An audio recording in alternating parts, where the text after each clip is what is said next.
buenas tardes, amigos de Costa Rica Noticias. Les saluda Melissa Valerio. Gracias por acompañarnos en nuestra segunda edición de Costa Rica Noticias.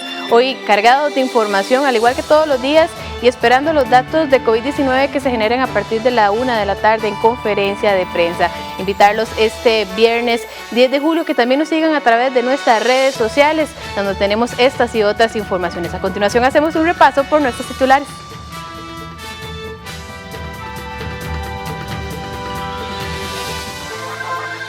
Vecinos de Barba de Heredia cierran filas con la Cooperativa de Salud Local para hacer frente al COVID-19. Ministra de Vivienda asegura que las construcciones donde se han registrado los 226 trabajadores contagiados con COVID-19 laboran acorde con la ley. Cooperativas agrícolas están levantando una lista de trabajadores oferentes para cumplir con la demanda de agosto y septiembre. Hospitales panameños al borde del colapso por incremento de casos de coronavirus. Agradecemos nuevamente su compañía y recuerde que estamos por la 101.5 FM y por redes sociales. El Hospital San Juan de Dios presenta 150 funcionarios aislados a raíz de la pandemia. El periodista David Rodeversi sostendrá en esta edición una entrevista con Ileana Balmaceda, directora de este centro hospitalario. Muy buenas tardes, David, adelante.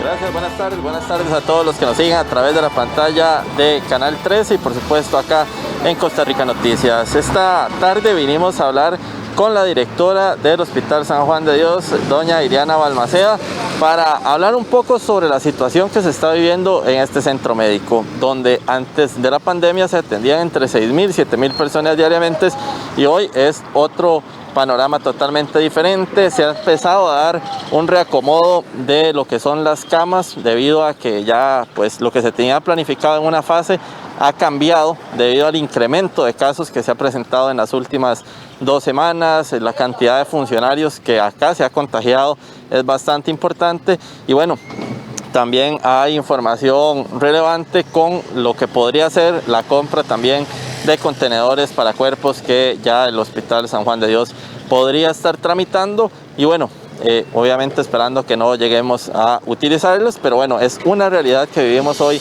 en el país y que es parte de todo lo que vamos a hablar en cuestión de minutos con la doctora Ileana Balmaceda acá a través de la pantalla de 13 Costa Rica Televisión, así que los esperamos en cuestión de minutos y con más información va a seguir nuestra compañera ya en el set principal de Costa Rica Noticias. Gracias, David Roversi, por esta información. Más adelante vendremos con esta interesante entrevista.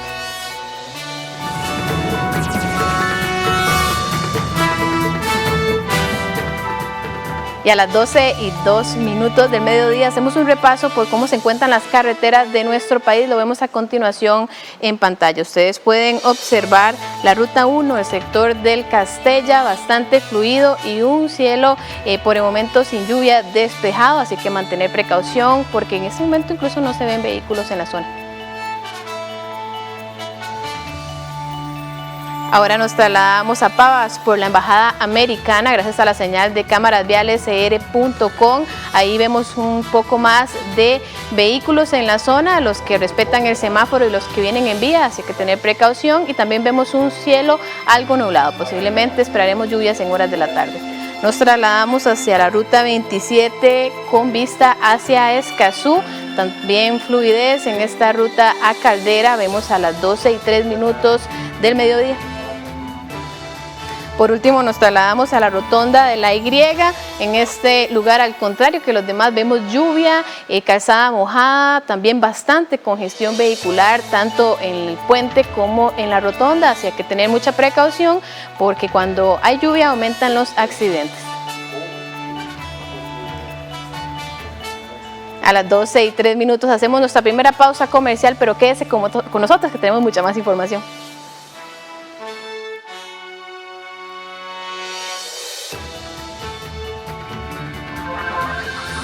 Ministra de Vivienda asegura que las construcciones donde se han registrado los 226 trabajadores contagiados con COVID-19 laboran acorde con la ley.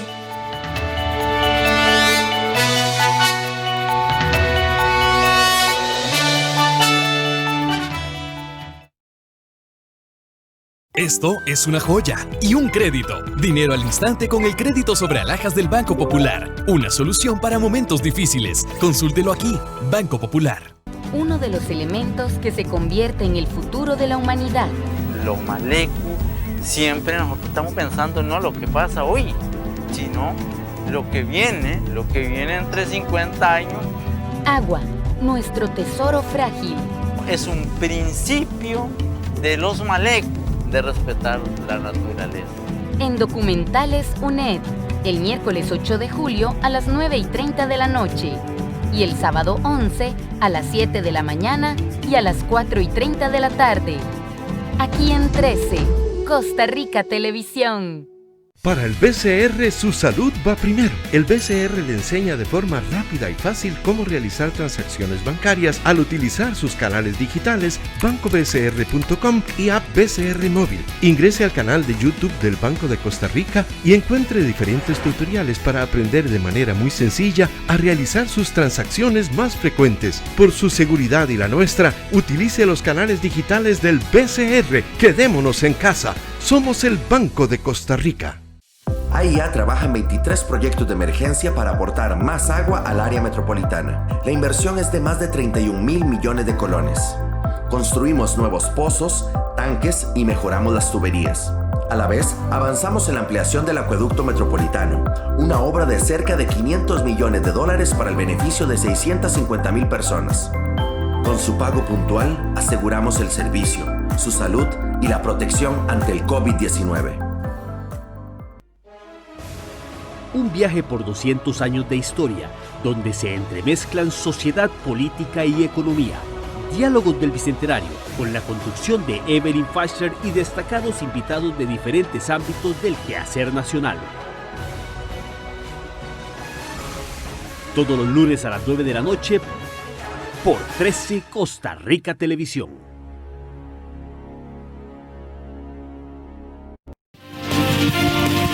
Banco Popular presenta El Tipo de Cambio. A las 12:06 de mediodía hacemos un repaso de cómo se encuentra el tipo de cambio según el Banco Central de Costa Rica. La compra se encuentra en 578,26 céntimos y la venta en 585 colones con 19 céntimos. Banco Popular presentó El Tipo de Cambio. Vecinos de la comunidad de Barba de Heredia quieren dar un ejemplo de lucha comunal contra el COVID-19. Desde que la comunidad fue declarada en alerta naranja por el incremento de los casos del nuevo coronavirus, diversas organizaciones comunales han cerrado filas con la Cooperativa de Salud Copesiva para detener los contagios. En el cantón se han reportado 43 casos positivos, la mayoría del distrito de San Pedro. Las asociaciones de desarrollo, grupos de la iglesia y de acueductos y otras organizaciones comunales han ayudado a detectar los casos positivos y dar asistencia tanto a los afectados como a sus familias. También ha contribuido con las autoridades de salud para divulgar entre los vecinos las medidas de higiene y protección. Jeffrey Cascante, presidente de la Asociación de Desarrollo Integral de San Pedro de Barba, dijo que constantemente están informando a la comunidad las medidas de higiene mediante perifoneo, mensajes y a diversos grupos de vecinos por WhatsApp y las redes sociales de la asociación. Esta agrupación, junto con la Pastoral Social, también trabaja para brindar apoyo a las familias afectadas por el desempleo. La ministra de Vivienda asegura que las construcciones donde se han registrado los 226 trabajadores contagiados con COVID-19 laboran acorde con la ley y no contratan migrantes de forma irregular. Por su parte, la Cámara de Construcción está velando porque todas las empresas ofrezcan a sus colaboradores los insumos y las condiciones necesarias para protegerse del COVID-19. Sin embargo, el tema del entorno en el que viven se les sale de las manos. En los últimos 4 meses de pandemia, 226 trabajadores de la construcción han dado positivo por COVID-19. Según Salud, el 80% de estos casos se han registrado principalmente en el gran área metropolitana. La ministra de Vivienda, quien ha estado a cargo de una serie de inspecciones en proyectos en construcción, asegura que están velando porque las empresas cumplan con todas las medidas sanitarias. La jerarca aseguró que pese a no tener detalles sobre identidades de quienes se han contagiado, sí pueden confirmar que laboraban bajo las condiciones legales establecidas en el país. El sector construcción ya desde hace varios años, esto no es nuevo, se es muy cauteloso, al menos las empresas formales, ¿verdad? Porque no puede encontrar de todo en esta vida, pero las empresas formales son muy cuidadosas en la contratación de sus trabajadores, los tienen todos en planilla, los tienen todos asegurados, les tienen todo lo que tiene que ver con su material de protección en caso propiamente de las labores de construcción, el casco, el chaleco y otros materiales que los trabajadores necesitan ya propios de su labor de construcción. Por su parte, en la Cámara de la Construcción están confirmando que todos sus agremiados brinden a los trabajadores las medidas e implementos de protección necesarios frente al COVID-19.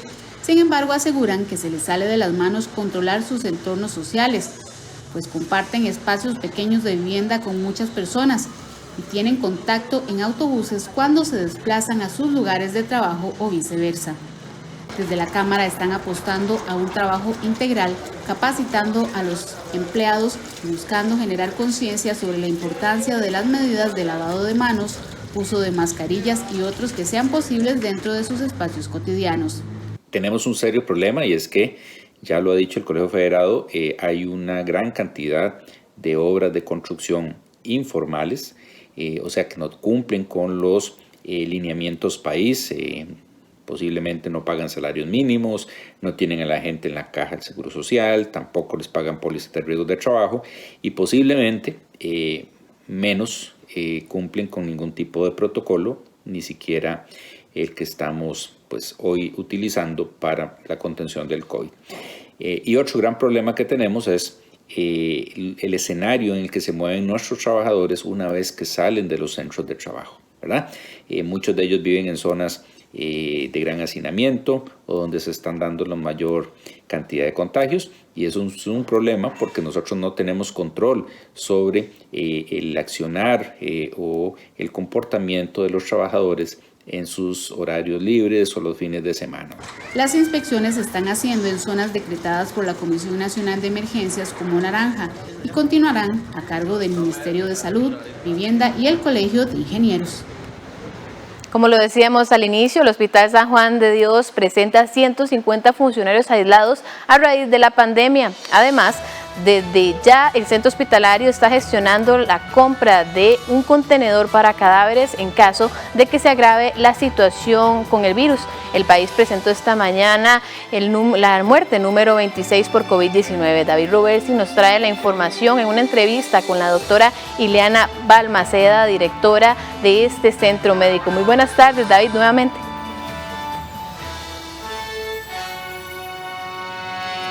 Buenas tardes nuevamente, nos encontramos ya con la doctora Ileana Balmaceda, tal y como se los mencionamos al principio de Costa Rica Noticias. Y bueno, vamos a hablar hoy con la directora del Hospital San Juan de Dios sobre todo lo que ha estado ocurriendo en este centro médico y por supuesto el incremento de casos que ha venido dándose en pues la última semana, prácticamente las últimas 2 semanas con respecto a la pandemia con el COVID-19. Y bueno, que evidentemente da movimiento a lo que son los centros médicos y el Hospital San Juan es uno de los más importantes. Doña Ileana, muchas gracias por atendernos y muy buenas tardes primeramente. Muy buenas tardes y muchas gracias por el espacio. Doña Ileana, ayer reportaba la caja que 240 de los funcionarios han estado contagiándose en la última semana, funcionarios de la caja. En el Hospital San Juan de Dios, imagino que no es la excepción. No sé cómo se está tratando la situación acá, cuántos contagios se han presentado de algunos personeros pues que sean positivos acá y cómo se está manejando esta situación. Bueno, efectivamente en el hospital se han contagiado más de 150 funcionarios, muchos de los cuales son que se han contagiado fuera del hospital, por algún familiar, por algún contacto, etcétera. Y están en cuarentena precisamente para prever que se haga un contagio dentro del hospital. Todos los casos que se han presentado, se ha hecho todo el barrido epidemiológico, se ha hecho los estudios, los análisis, todos los contactos y se toma la decisión de ponerlos en cuarentena 2 semanas. Se hacen pruebas y de manera que en este momento sí se ha diezmado un poco el personal en la parte de ginecobstetricia, con los casos de las embarazadas que tuvimos, en el servicio de nefrología, con un paciente que salió positivo, etcétera, etcétera. De manera que tenemos cubierto, porque lo que hacemos es hacer una redistribución de funciones intrahospitalarias, algunos con recargos y otros con duplicación de plazas, sobre todo en el caso de enfermería, que es un área muy sensible y que a nivel institucional nos están autorizando duplicar plazas. ¿Que eso qué quiere decir? Que se nombran sobre una plaza otros funcionarios que nos ayudan a poder reorganizar los servicios. Doña Eliana, bueno, como usted lo dice, me imagino que entonces esto pues entorpece un poco la labor del hospital, pero bueno, ya se busca mitigar con estas soluciones que se les está dando también. ¿Cómo se maneja la situación cuando ya se vuelve, pues ahorita como se está dando con estos aumentos, el personal también se cansa, el personal ocupa tener sus horas de relajación?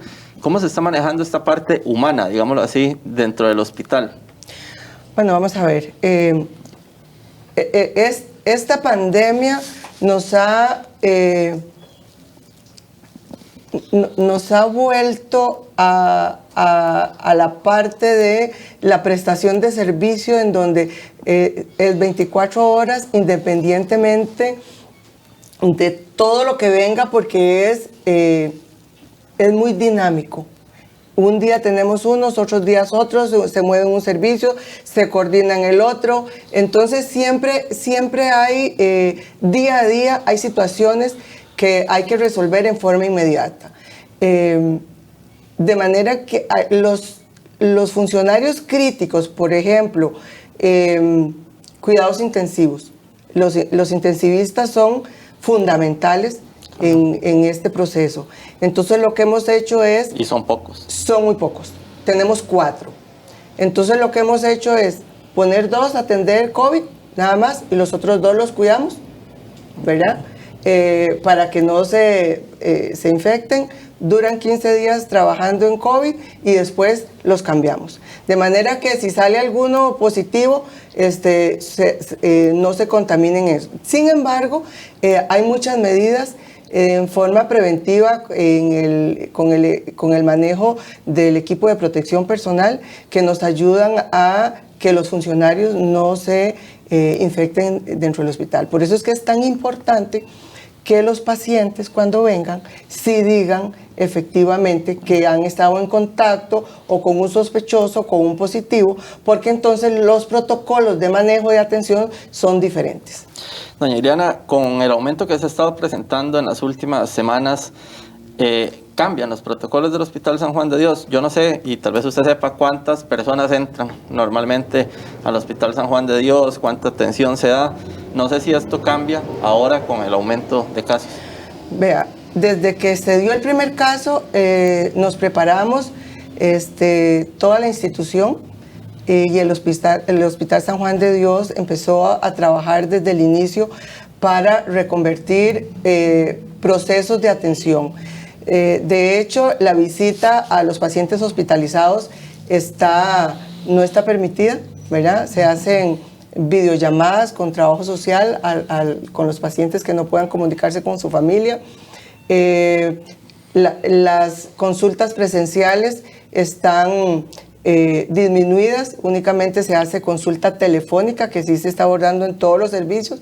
Se llama al paciente el día que le corresponde la cita y solo en casos muy específicos el paciente viene, porque diariamente en tiempos ordinarios ingresan al hospital entre 6.000 y 7.000 personas, aparte de los funcionarios. De manera que teníamos que limitar esto por el nivel de contagio que se podía dar con el COVID.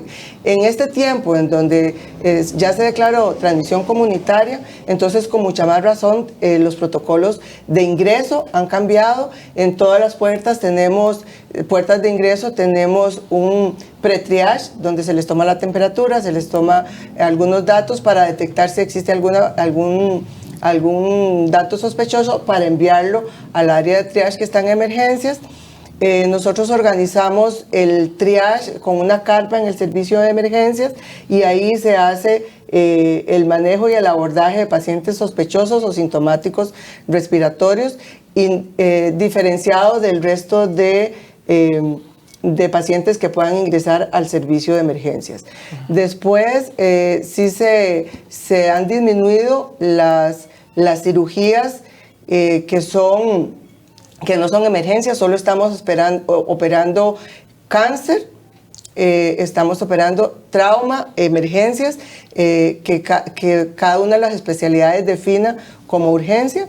Entonces, el hospital se ha concentrado a emergencias y al abordaje del COVID, porque era necesario redistribuir el personal y orientar algunas camas para el abordaje de estos pacientes. De hecho, le quería preguntar sobre el tema de camas. ¿Cuántas camas hay en el San Juan de Dios para tratamiento propiamente de COVID-19?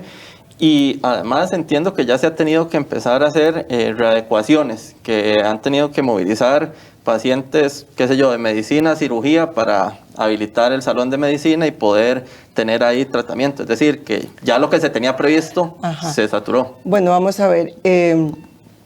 Nosotros hemos planificado en etapas, en una fase 1, que era en la que estábamos a principios de semana, donde teníamos 6 camas de cuidados intensivos específicas solo para COVID.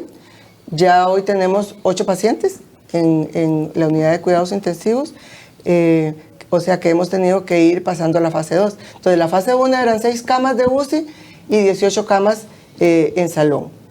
En esta semana, en 3 días, esto ha variado sustancialmente.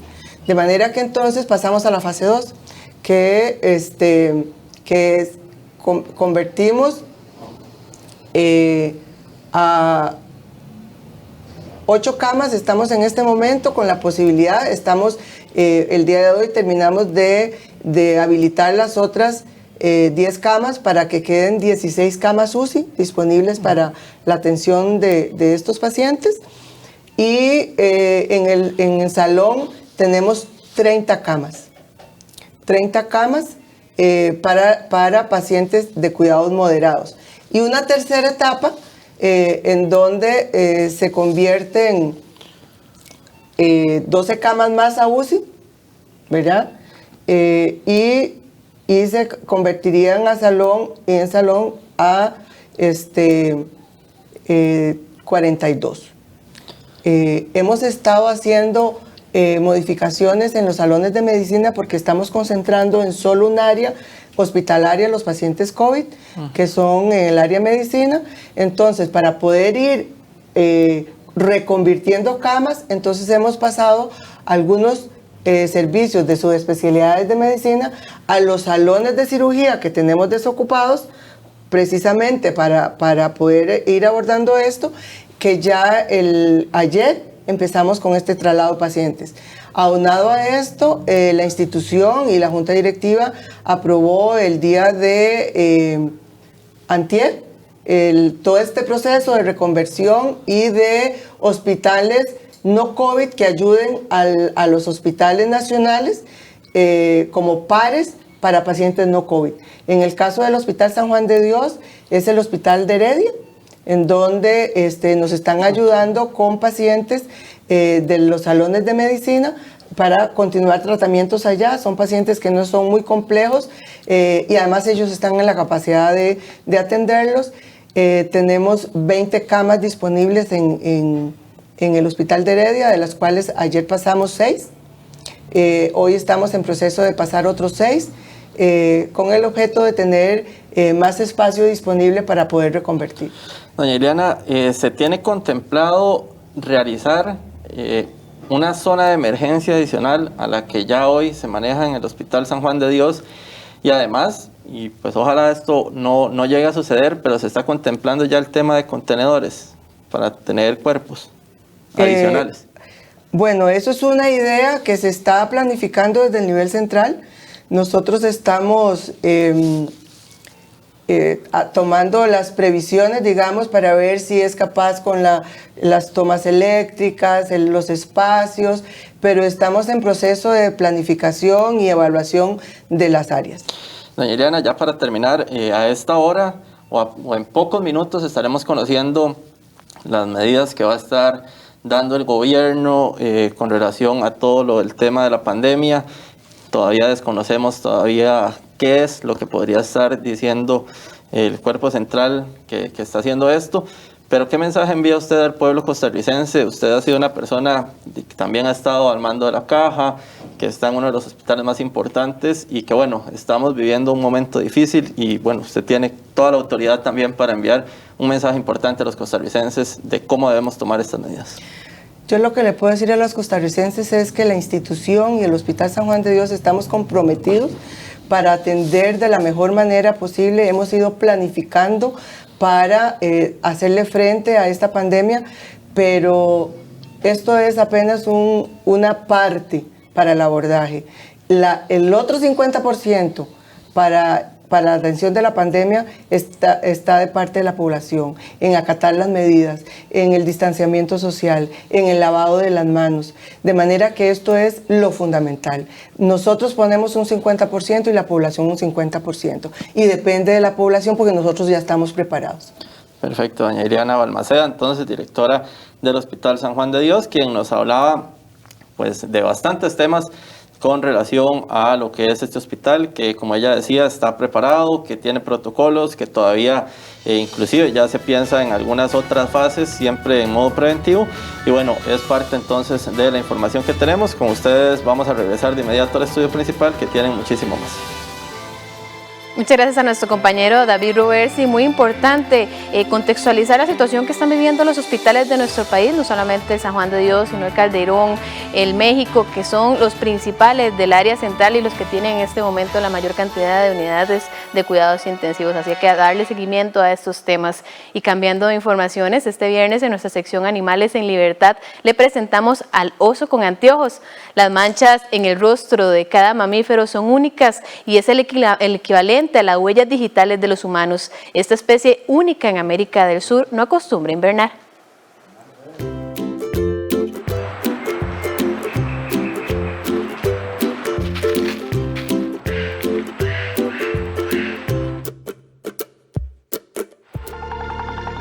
Les presentamos al oso con anteojos. Esta especie también se conoce como oso andino u oso negro de los Andes. Este mamífero es el único oso originario de Sudamérica y habita desde el oeste de Venezuela, Ecuador, Perú, Colombia, Bolivia y noroeste de Argentina. Y también se le ha visto en el tapón del Darién en Panamá.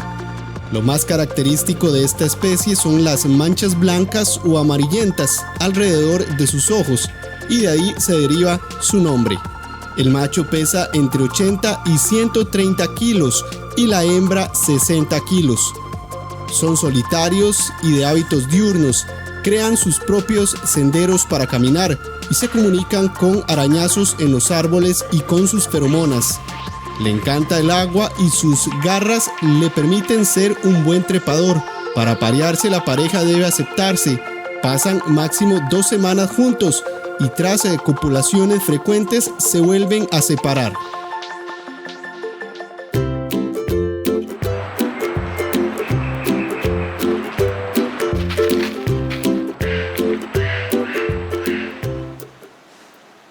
Y volviendo a temas nacionales, la Cámara de Empresas de Distribución de Energía y Telecomunicaciones, CDETI, pide a los diputados la exoneración del IVA en la tarifa eléctrica residencial, la cual se extiende a las compras de energía que hacen las empresas distribuidoras. De lo contrario, sería inevitable un nuevo aumento de las tarifas eléctricas. La semana anterior, los diputados aprobaron la dispensa de trámite para 2 proyectos de ley que contemplan la exoneración temporal del cobro del impuesto al valor agregado en la tarifa eléctrica residencial. Es por ello que la Cámara de Empresas de Distribución de Energía y Telecomunicaciones, CEDET, solicita que esa exoneración se extienda a toda la cadena de electricidad, es decir, que además de la etapa de distribución, contemple las etapas de generación y transmisión. Eric Rojas, vicepresidente de CEDET, indicó que la exoneración del IVA en la tarifa eléctrica residencial debe analizarse con cuidado para que realmente sea un beneficio para las familias y no se convierta en un perjuicio que provoque un aumento mayor en las tarifas poco después, y agregó que la Ley de Fortalecimiento de las Finanzas Públicas estableció una exoneración para las familias que consumen menos de 280 kilowatts, sin tomar en cuenta la respectiva exoneración de esa energía en las etapas previas de generación y transmisión, lo que ha provocado que a las empresas distribuidoras se les genere un hueco financiero. Debe analizarse muy bien estos proyectos para no cometer el mismo error que se cometió cuando se aprobó la Ley de Fortalecimiento de las Finanzas Públicas, que exoneraron una parte del consumo eléctrico en el sector residencial, aquellos consumos menores de 280 kilowatts, pero dejaron sin esta exoneración a las compras de energía que hacen las distribuidoras en generación.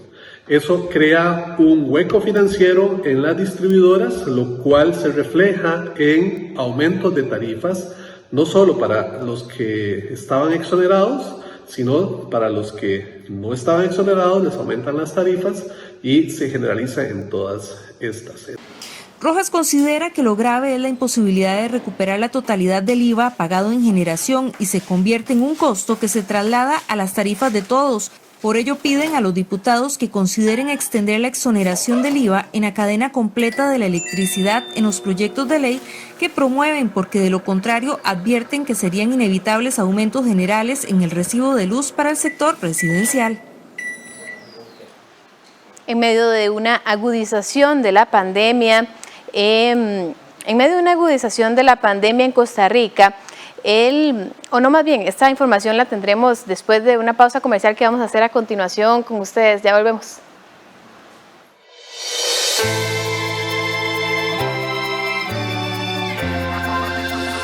Cooperativas agrícolas están levantando una lista de trabajadores oferentes para cumplir con la demanda de agosto y septiembre.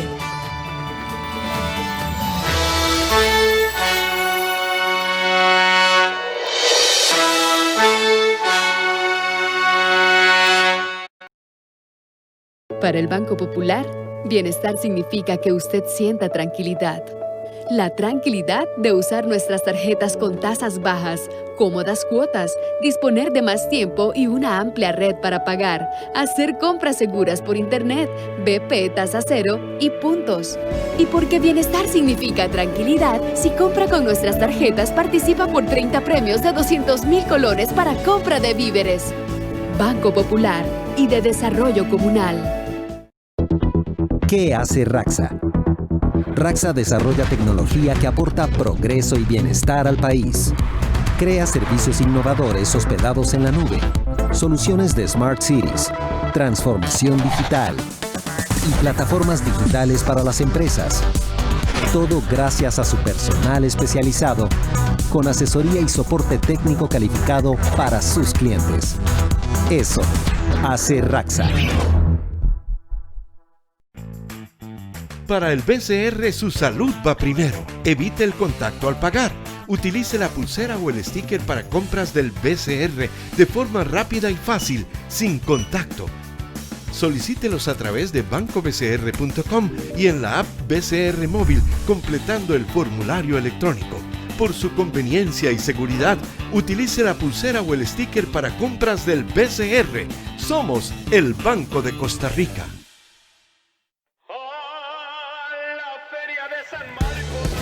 Uno de los eventos más tradicionales en Aguascalientes, México. Una fiesta donde se funden color, música, teatro y toros. La Feria de San Marcos. Vívalo este 12 de julio en un gran especial a las 10 de la mañana y 7:30 de la noche. Solo en 13. Costa Rica Televisión.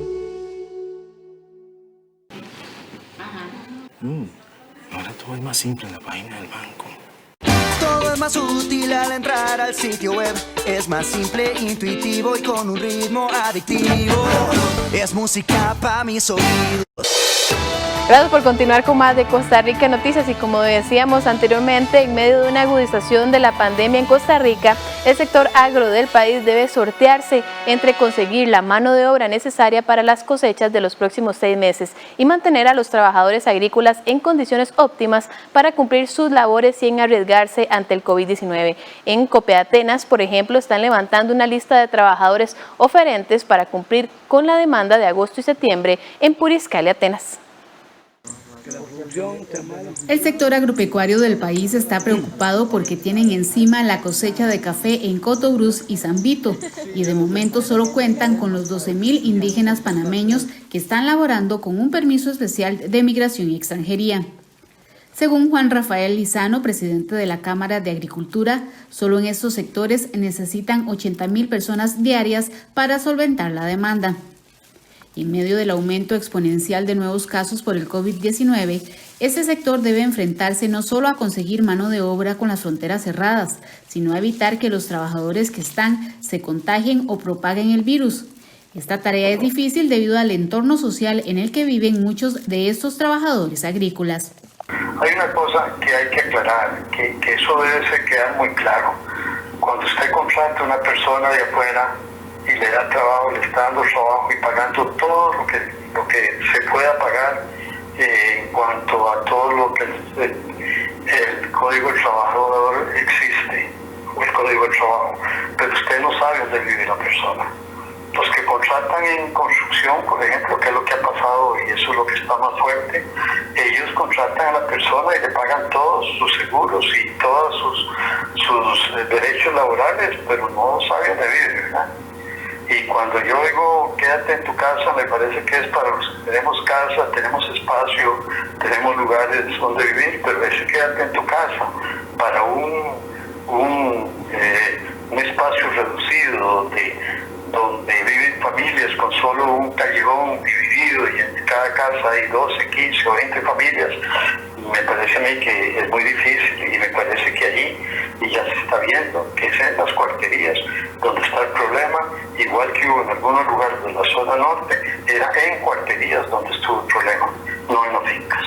Según datos de la Cámara de Agricultura, el 60% de los peones que laboran en el campo son extranjeros entre panameños y nicaragüenses. Normalmente se necesitan entre 35,000 y 40,000 personas para la demanda de los próximos 6 meses. Para cubrir esta demanda, empresas como Copeatenas ya abrieron una bolsa de empleo para la recolección de café en Puriscal y Atenas. Estas están previstas para los meses de agosto y septiembre. En este momento tenemos 1,698 personas ya registradas en esta bolsa de empleo. Sin embargo, se estima que solamente para los asociados de Copeatenas estaríamos requiriendo unas 2,500 personas que se dediquen a la recolección de café, tanto en Atenas como en Puriscal. Paralelo a la lista que estamos levantando de recolectores de café, estamos trabajando en una base de datos de productores en donde ellos nos indican cuáles son esas condiciones que manejan de vivienda, de transporte. También estamos trabajando en la estandarización del precio a pagar por cajuela, entre otros aspectos que son también de importante conocimiento para los recolectores. En esta empresa aseguraron que sus recolectores trabajarán bajo los protocolos de salud como el distanciamiento entre calles o filas de plantaciones, distanciamiento social entre los alojamientos, organización de tiempos de comida para evitar aglomeraciones y un control estricto de lavado de manos cada vez que sea necesario. Si usted desea participar de la recolección en Atenas y Puriscal, puede inscribirse vía WhatsApp al número de teléfono 85 83 54 30. Se requieren 2,500 personas y de momento hay 1,500 reclutados. Según datos del ICAFE, en la última cosecha nacional, los trabajadores recibieron más de 38 millones de colones en salarios. Para los próximos meses, además del café, se acercan las cosechas de melón, sandía, naranja y zafra de la caña de azúcar. Tras las denuncias planteadas por la Federación Nacional de Autobuseros, el Ministerio de Educación Pública indicó que se han girado los recursos económicos para el pago de 1.130 transportistas. Debido a las manifestaciones de algunos transportistas y las denuncias planteadas por la Federación Nacional de Autobuseros, el Ministerio de Educación Pública indicó que desde el acuerdo entre ambas partes se han girado los recursos económicos a las juntas de educación y administrativas para la cancelación de la compensación acordada a cerca de 1.130 transportistas en 3.700 rutas. Según se argumentó, la resolución cumple el acuerdo referente a la suspensión de las 130 rutas adjudicadas y se continúa con el debido proceso para el pago de indemnizaciones a los 57 transportistas según lo establecido en la normativa. El Ministerio de Educación Pública, en cumplimiento de los acuerdos establecidos con los transportistas, ha estado transfiriendo a las juntas de educación y administrativas los recursos correspondientes sin interrupción para honrar los compromisos adquiridos. Para efectos de solventar algunos inconvenientes que se han presentado en centros educativos, la Dirección de Programas de Equidad del Ministerio de Educación Pública estará emitiendo el próximo lunes una circular con una serie de lineamientos y aclaraciones que permitan solventar las dudas y consultas de las juntas de educación administrativas. A través de un comunicado de prensa, el Ministerio de Educación Pública informó que si algún centro educativo ha incumplido con el pago de las compensaciones acordadas, debe enviar un listado de las instituciones para realizar la verificación. Además, indicaron a los transportistas que deben recordar las instrucciones, procesos y obligaciones por seguir para recibir los pagos. La Autoridad Reguladora de los Servicios Públicos, ARECEP, realiza desde hace varias semanas inspecciones a empresas de autobuses para verificar que estén cumpliendo con las medidas sanitarias contra el COVID-19. Para hablarnos de esta labor y los resultados, nos acompaña en vivo el Intendente de Transportes, el señor Daniel Fernández. Don Daniel, bienvenido a Costa Rica Noticias. Gracias por acompañarnos. Muchísimas gracias. Más bien, bienvenidos ustedes a su casa. Estamos haciendo teletrabajo en la autoridad reguladora, un porcentaje grande de los trabajadores y bueno, yo no soy la excepción este día, hay que cuidarnos todos y pues aquí estamos para lo que gusten. Muchas gracias, don Daniel. Los conductores son parte de los trabajadores que más expuestos están a la pandemia, a una pandemia como la del COVID-19. ¿Cuántas empresas a la fecha ustedes han inspeccionado para verificar y disminuir este riesgo tan grande que vive el país? Claro, nosotros tenemos un plan de visita a diferentes empresas. Hemos visitado aproximadamente 15 empresas del área metropolitana, de empresas como Lumaca, empresas como Tuasa, Metrocop, donde hemos verificado los protocolos que ellos siguen para poder hacer frente a la pandemia. Protocolos que incluyen desde la desinfección de las unidades, limpiar las unidades, tomar la temperatura a los choferes a la entrada y a todos los trabajadores, incluso a nosotros nos tomaron una temperatura cuando llegamos a visitarlos. Y lo que hacemos es verificar precisamente en un plan de ayuda a las empresas para poder demostrarle a los usuarios cómo ellos están poniéndose de acuerdo, cómo ellos están están limpiando las unidades, cómo siguen los protocolos y cómo ellos están en constante cumplimiento con el Ministerio de Salud. Eso por el lado de los autobuseros. En este momento, esta semana estamos terminando también una visita a unas 3 o 4 empresas que estamos haciendo en la zona del Atlántico y posteriormente estaremos visitando empresas en la zona sur, en Guanacaste y en la zona norte, así como en el Pacífico Central. Se visitaron también cooperativas de taxi. Es también importante tener claro que es un servicio público que también están expuestos, donde también hemos tenido resultados sumamente positivos con los taxistas. Ellos limpian las unidades, utilizan caretas y siguen los protocolos correspondientes. También es importante que visitamos a la naviera Tambor y a la naviera Conatramar, que son regulados de la autoridad reguladora, donde también vimos cómo ellos siguen una serie de protocolos para poder garantizar la sanidad a los usuarios. Don Daniel, precisamente, bueno, hay una gran diferencia entre el servicio público de un taxi y el de un autobús o un ferry por la cantidad de gente que maneja un bus o un ferry. ¿Cuáles han sido cuáles han sido los mayores incumplimientos que ustedes han detectado en esta importante cantidad o donde se maneja esta importante cantidad de usuarios que podrían algunos estar infectados y poder dañar el resto de la salud de las personas? Claro, mira que nosotros hemos llevado una muy grata sorpresa porque hemos visto un compromiso muy grande de todas las empresas, tanto las autobuseras como las navieras, así como los taxistas, por cumplir con los protocolos. Nosotros cuando hemos ido a verificar, hemos encontrado, digamos, en las navieras, por ejemplo, zonas demarcadas, asientos donde están reservados, donde no se puede sentar la gente, digamos, el acople del 50% para que pueda utilizarse. Todo ese tipo de medidas se están tomando y nos hemos llevado verdaderamente muy gratas impresiones. Igual los autobuseros, ¿verdad? Ellos limpian las unidades antes de salir, antes y después, en la noche también las desinfectan. Es que tener claro que es un trabajo sumamente arduo, sumamente complejo, pero digamos hay un compromiso grande de parte del sector, lo cual nos complazca bastante. ¿Ha habido denuncias por parte de usuarios, don Daniel, de que no se está cumpliendo con el uso adecuado del equipo de protección, por ejemplo, o que del todo no hubiera? Nosotros hemos recibido denuncias más que todo de usuarios que no están haciendo uso correcto del servicio. Por ejemplo, que no llevan la mascarilla, la careta, o digamos que es obligatorio. Esos son el tipo de denuncias que hemos recibido. Sin embargo, tiene que haber un compromiso no solamente de la empresa, sino también de todos los usuarios. Aquí estamos para cuidarnos todos y eso es algo que tenemos que tener muy claro. O sea, hay una responsabilidad individual de cada uno de los usuarios para poder hacer frente a esta pandemia. No es un trabajo solo de las empresas, no es un trabajo solo del gobierno, sino que es un trabajo de todo el país y que en eso llamo la atención para que tengamos un compromiso de los usuarios para poder seguir adelante con esto. Ahora, don Daniel, al revés, ¿cómo debe actuar un conductor de autobús si los pasajeros no tienen una mascarilla u otro equipo de protección? ¿Puede negarle el ingreso a la unidad? Bueno, no solo de autobús, también, por ejemplo, a un ferry o incluso a un taxi. Por supuesto, hay una obligación del usuario para utilizar la careta y utilizar la mascarilla al montarse al autobús, y por supuesto que el chofer tiene la obligación pues, de no, o por lo menos tiene el aval para no dejar brindarle servicio a ese usuario que no cumpla con las disposiciones del Ministerio de Salud.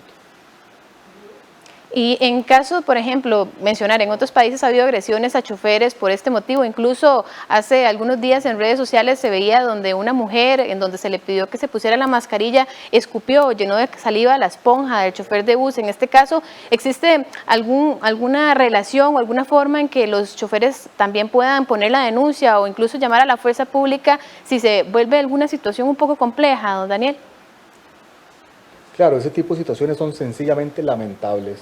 No puede ser, no se nos puede olvidar que los compañeros choferes de autobuses son personas que tienen familia y que también tenemos nosotros que cuidarnos, que se están exponiendo, que están trabajando, llevando a los demás usuarios a sus destinos y que eso, digamos, es algo que a ellos los expone constantemente. O sea, ese tipo de situaciones no podemos soportarlas, no podemos contemplarlas y tenemos que ser enérgicos ante ese tipo de situaciones. Desde luego que está la opción de llamar a la fuerza pública cuando se dan ese tipo de lamentables incidentes. Don Daniel, me queda aquí la duda, ¿qué pasa en caso de que una empresa se resista a cumplir con los protocolos o diga, bueno, no sé, la tarifa no nos da para comprar equipo de protección o demás? ¿Qué pasa en ese caso? ¿Puede ser sancionada o cuál sería el procedimiento que debe darse por parte de ARECEP? Sí, en este momento, digamos, la autoridad reguladora fija tarifas y contempla una serie de rubros y de costos diferentes para poder que se incluyan en la tarifa que cada uno de los usuarios pueda pagar. En este momento el sector está pasando por una crisis bastante fuerte, o sea, en eso no podemos hacernos de la vista gorda, porque efectivamente hay serios problemas de disminución de volumen de pasajeros. Nosotros tenemos datos que en el mes de mayo aproximadamente el 60% disminuyó la demanda de volumen de pasajeros, en junio ya un 50%, o sea, ya hay una disminución importante. También es importante que también las empresas han dejado de dar servicio en el sentido de que han disminuido sus esquemas operativos, por supuesto con autorización del Consejo de Transporte Público, que es el ente director en el sistema, y ellos les han ofrecido ese tipo de medidas para que también puedan disminuir costos por otro lado. Entonces, si bien es cierto, los ingresos han disminuido porque hay menos pasajeros, también hay empresas donde los costos también han disminuido porque ya dan menos carreras o menos servicios. Eso tenemos que tenerlo claro. Ahora bien, tenemos que ir caminando hasta esta nueva normalidad de la que tanto hablamos, en donde nosotros queremos ya que las empresas empiecen otra vez a dar los servicios de una forma regular y que los usuarios regresen nuevamente al transporte público, y por eso es que nosotros estamos haciendo este tipo de inspecciones, porque lo que queremos es darle una garantía al usuario de que la autoridad reguladora está visitando empresas y que estas empresas están cumpliendo con los diferentes protocolos. Y como lo repito, hemos visto un compromiso de parte de las empresas para poder cumplir con este tipo de protocolo, lo cual desde luego que nos agrada bastante. Don Daniel, para ir finalizando, porque pronto podría dar inicio a la conferencia de prensa desde Casa Presidencial, mencionar que algunos choferes de bus se han denunciado porque, por ejemplo, si hacen una parada cerca de alguno de los centros hospitalarios, no llevan a enfermeras que tengan el uniforme, o por ejemplo, incluso personas con discapacidad, cuando se tengan que usar las rampas o algo así, prefieren no parar para evitar bajarse y toda esta situación. Tal vez un llamado a la sensibilización de la importancia de atender a todas las poblaciones que necesiten el servicio, porque si bien es cierto, es un servicio público.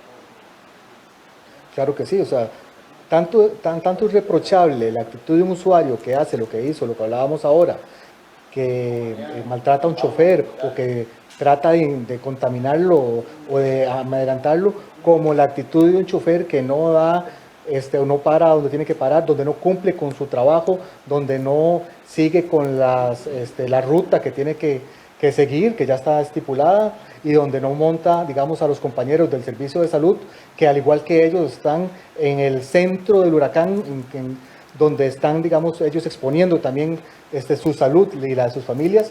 Tenemos que tener una sensibilización de parte de todos para poder salir con esto adelante. No nos olvidemos que aquí es el país el que está con esto, es un problema mundial, y por eso la autoridad reguladora está precisamente yendo a la calle a verificar este tipo de protocolos. No somos una ARECEP que se encarga de fijar tarifas, sino que somos una autoridad reguladora que también verifica la calidad de los servicios públicos que regulamos. Don Daniel, finalizada esta inspección que mantiene en este momento, ¿habrá algunas rutinarias después? ¿Se volverá a visitar ciertas empresas tal vez que no hayan cumplido al 100%? Tal vez contarnos un poco el proceso, tal vez a 1 o 2 meses, porque el tema de pandemia no va a acabar incluso este 2020. Sí, nosotros tenemos un programa de calidad en el cual estamos impulsando desde el punto de vista de visitar empresas y que ellas cumplan con ciertos protocolos. Entonces, esta parte del programa de calidad, que es ir a ver las inspecciones de la pandemia, luego seguirán con programas rutinarios de visitas ya asociadas con el programa propiamente de calidad de la autoridad reguladora. Entonces, nosotros daremos seguimiento a todos estos formas de regulación que estamos haciendo, de verificar empresas, de que ellos estén cumpliendo con todo el tipo de protocolos, tanto ahora, que es una parte como inicial, como posteriormente, que ya va a ser rutinaria y que se va a convertir en un programa que vamos a seguir impulsando para poder garantizarle al usuario un servicio de calidad, que es al final lo que todos queremos. Don Daniel, aprovechar un mensaje final para decirle a la población que respete tanto a los choferes de bus como que los choferes también respeten a los usuarios. Ya lo hemos venido mencionando, pero un mensaje de cierre, de hacer ese llamado de sensibilizar a la población y a los trabajadores de que estamos en una época difícil. Sí, no tenemos que olvidarnos que aquí todos tenemos familia, que todos tenemos que llegar a la casa, que todos estamos saliendo a trabajar y que el quédate en casa, digamos, no aplica para todas las personas, porque hay personas que efectivamente tienen que movilizarse. Entonces, tenemos que tener la sensibilidad de que tanto los compañeros de las rutas de transporte, los choferes de taxi, los choferes de autobús, los compañeros que están en las navieras, etcétera, son personas que están trabajando para llevar sustento a sus casas, para que ustedes puedan ir a trabajar y llegar a sus lugares de estudio, a sus lugares de trabajo, a sus lugares de visitas familiares, etcétera. Yo creo que es algo que tenemos que tener claro y que tenemos que ser muy conscientes de que esto es un problema país y tenemos que interiorizarlo. Nada hacemos nosotros con embarrar de saliva a la espuma de un autobús. O sea, eso es algo que no podemos aceptar, pero tenemos que tener la conciencia de que todos somos trabajadores y que tenemos que salir juntos de esto. Es la única forma de la que vamos a salir de esto.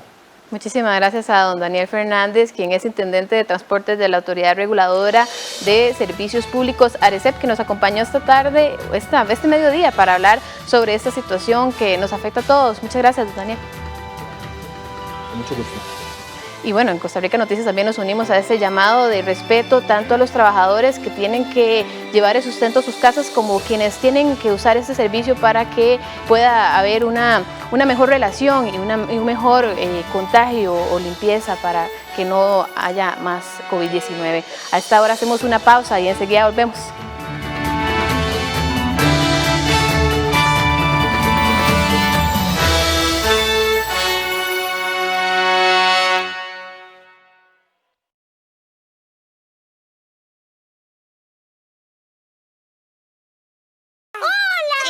Aprendiendo un nuevo baile y será muy divertido, sí. Sí, porque él no se cuida, se lava las manos.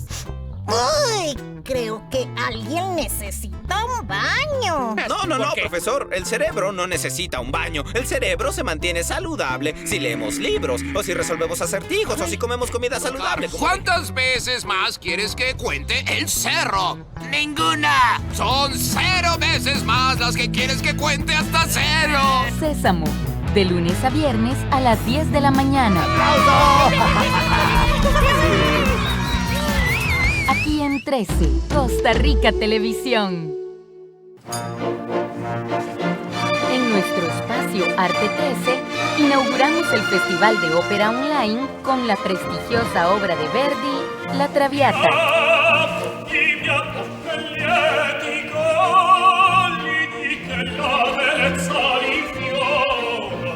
El domingo 5 de julio a las 2:30 de la tarde, con repetición el viernes 10 a las 9 de la noche.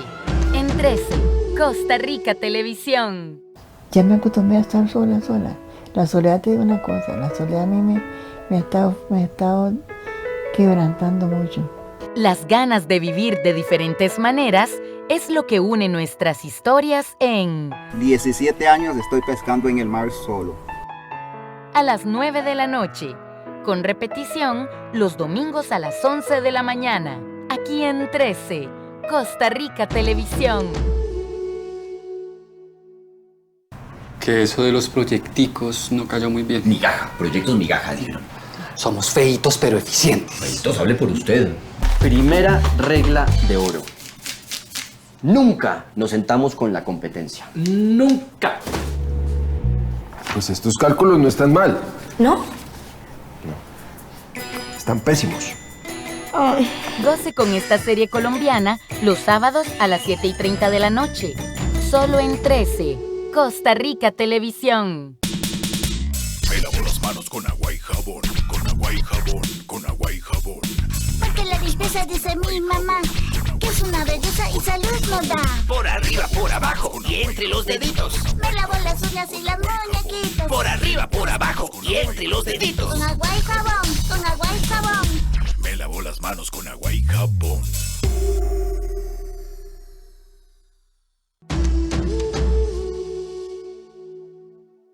Hola, ¿qué tal? Mi nombre es Adrián Naranjo y soy parte del equipo de producción de 13 Costa Rica Televisión. A diario nos llegan mensajes de apoyo, informaciones de iniciativas gubernamentales, empresariales que buscan adaptarse y sobrevivir. Historias innovadoras y esperanzadoras de personas que luchan por encontrar soluciones en estos tiempos de cambio. Y son precisamente esos esfuerzos los que vamos a compartir acá, en este programa Soluciones del 13. Los esperamos entonces todos los días justo después de la conferencia de prensa del Ministerio de Salud, aquí en 13 Costa Rica Televisión y 101.5 Costa Rica Radio. Y hasta aquí la presente edición de Costa Rica Noticias. Gracias por habernos acompañado. Le damos paso a la conferencia de prensa. Hoy se anunciarán nuevas restricciones debido al aumento de los casos. Estará el presidente Carlos Alvarado, la ministra de Planificación, el presidente de la Comisión Nacional de Emergencias y el ministro de Salud, Daniel Salas. Muy buenas tardes. Hasta luego.